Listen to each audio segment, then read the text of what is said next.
د هغې وجه دا ده چې که مونږ اوبه ګنده کوو د الله تعالی نعمت په خپل لاس په ګندګۍ سره ګنده کوو، د هغې مطلب دا دی چې مونږ د یو ګنده سوچ او د یو ګنده ذهن او ګنده خلک یو.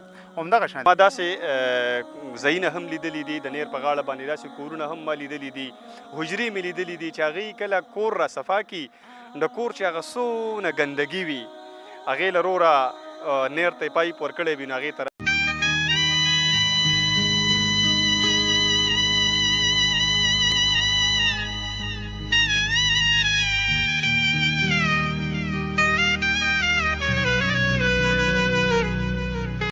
بسم الله الرحمن الرحیم. قدرمنو کتونکو سنگرخان ما اوبو اگر چې د اوبو کمی دی په بین الاقوامي سطح باندې هم د دې دپاره غږونه پورته کیږي او چې پاکستان په څو ملکونو کې هغه یو ملک دی چې د اوبو د کمی ښکار دی او دغه کمی به په څه کلونو کې نور هم زیات شي. د تنګي د نیر د یو پل د پاسه ولاړ یم او په دې کې تاسو وکتو یو مړ څاروی دی را روان دی، بیا ورسره ماشومان دي چونکې ما سره شاته ولاړ هم دي، دوی په دې نیر کې لامبل. نو یو طرف ته دغه مړ څاروی تېرېدو او بل طرف ته دې ماشومانو په دغه نیر کې لامبل. د هغې نه علاوه دې خلکو د کډرو د پایپونه هم دې نیر ته راتاو کړي دي، دې نیر ته یې دغه اوبه راویستلي دي.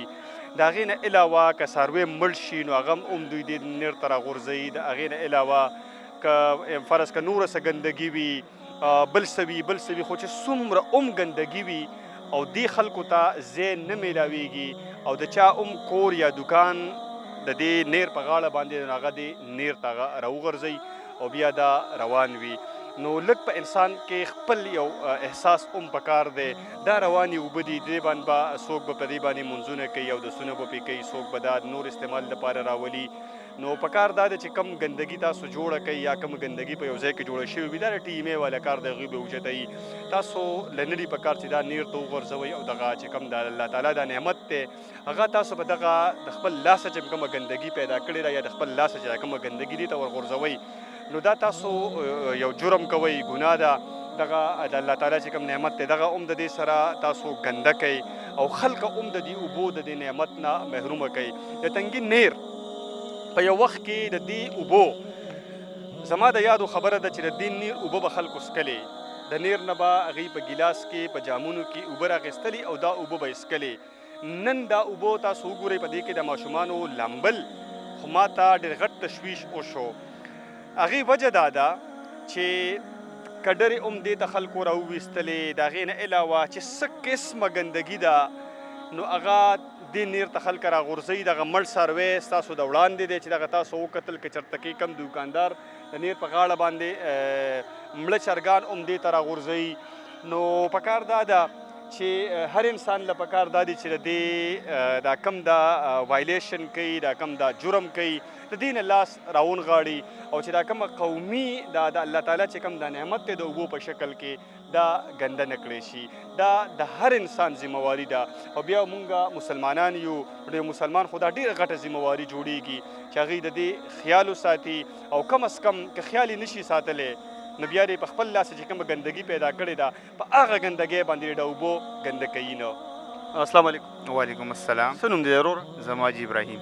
ابراهیم دلته کې د نیر غاړې ته راغلی میان نیسي، اوبه ډېرې زیاتې ګنده دي. بالکل جی اوبه خو ګنده دي او دا زموږ د خلکو له پکار دی چې دا کم مردار څاروي وي لا کومه فضوله فضله چې کوم وي دا پکار چې دوی ښخه کړي نو دا دوی د پاکو اوبو ته راولي دې د وجې چې دا اوبه ګنده شي، ګندګي پکې پیدا شي.